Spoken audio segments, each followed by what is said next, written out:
আপনারা যারা আমার মতন ইলিশ পাগল তাদের জন্য আমার হোল ইলিশ ফ্রাই রেসিপি। বাড়িতে অতিথি এলে বা নিজেদের জন্য এরকম করে ইলিশ মাছ ফ্রাই করলে কিন্তু খেতে দারুণ লাগবে। তাহলে চলুন আমরা চলে যাচ্ছি মূল রেসিপিতে। আস্ত ইলিশ মাছ ভাজার জন্য আমি এখানে একটি ইলিশ মাছ নিয়েছি। মাছটাকে আমি পুরো শরীরে কেচে নিয়েছি যাতে মাছের গায়ে লবণটা ভালোভাবে ভিজে যায়। আপনারা ছুরি কিংবা বটি দিয়ে মাছটাকে ভালোভাবে কেচে নিবেন। ফুলকোটা আমি ফেলে দিয়েছি আর পেটের ময়লাটাকেও পরিষ্কার করে নিয়েছি। তারপর এখানে পরিমাণ মতন হলুদ মরিচের গুঁড়ো দিয়ে দিব, স্বাদ মতো লবণ দিয়ে দিব। আমি ঝাল খাবো তাই মরিচের গুঁড়ো দিয়েছি, আপনারা চাইলে বাদ দিতে পারেন। সামান্য সরিষার তেল দিয়ে দিব, তাহলে আলাদা একটা ফ্লেভার আসবে। সামান্য আদা রসুন বাটা দিয়ে দিব। তারপর এটাকে খুব ভালোভাবে মেখে নিতে হবে। এটার পেটের ভিতরে মশলাটা আমি ঢুকিয়ে দিব যাতে খেতে ভালো লাগে, আর মাথার ভিতরেও দিয়ে দিব মশলাগুলো। আমি এখানে মশলাটা একটু বেশি ব্যবহার করেছি, মশলাটা কম হলে আমার কাছে খেতে ভালো লাগে না, তবে আপনারা কমিয়ে বাড়িয়ে নিতে পারেন। তো এইভাবে আমি মাছটাকে ম্যারিনেট করে নিয়েছি। এখন 10 মিনিটের জন্য রেস্টে রেখে দিব।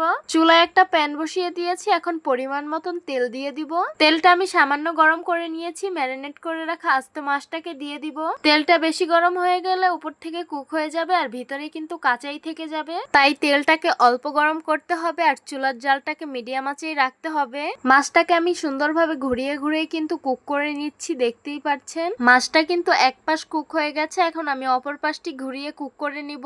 অনেকেই কিন্তু মাছ একটু বেশি ভাজা খায়, আবার অনেকেই কিন্তু কম খায়। আমি কিন্তু একটু বেশি ভাজা খাই, তাই এটা একটু কড়া করে ভেজে নিব। মাছটা কিন্তু ভাজা হয়ে গেছে, আমি একটা সাইডে রেখে দিব। কুচিয়ে রাখা পেঁয়াজ মরিচ গুলো দিয়ে দিব। তারপর এটাকে সুন্দরভাবে নেড়ে চেড়ে ভেজে নিতে হবে। মাছটা আমি সাইডে রেখেছি যাতে আরেকটু ভালোভাবে কুক হয়। তারপর আমি পেঁয়াজ গুলোকে অনবরত নাড়তে নাড়তে ব্রাউন কালার করব।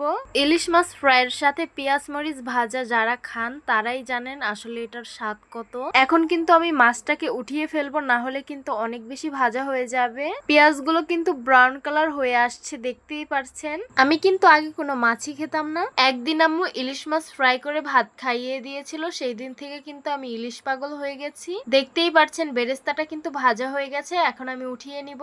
বেরেস্তা ভাজা তেলে আস্ত কিছু শুকনো মরিচ দিয়ে দিব। তারপর এটাকে সুন্দরভাবে নেড়েচেড়ে ভেজে নিতে হবে। মরিচগুলো বুটু সহ ভাজলে সহজে কিন্তু তেনিয়ে যাবে না। মরিচগুলো ভাজা হয়ে গেছে, এখন একটি পাত্রে উঠিয়ে নিব। ব্যাস, গরম গরম তৈরি হয়ে গেল আমাদের আস্ত ইলিশ ফ্রাই। শুকনো মরিচ ছাড়া ইলিশ ফ্রাই কিন্তু একদম অসম্পূর্ণই থেকে যেত।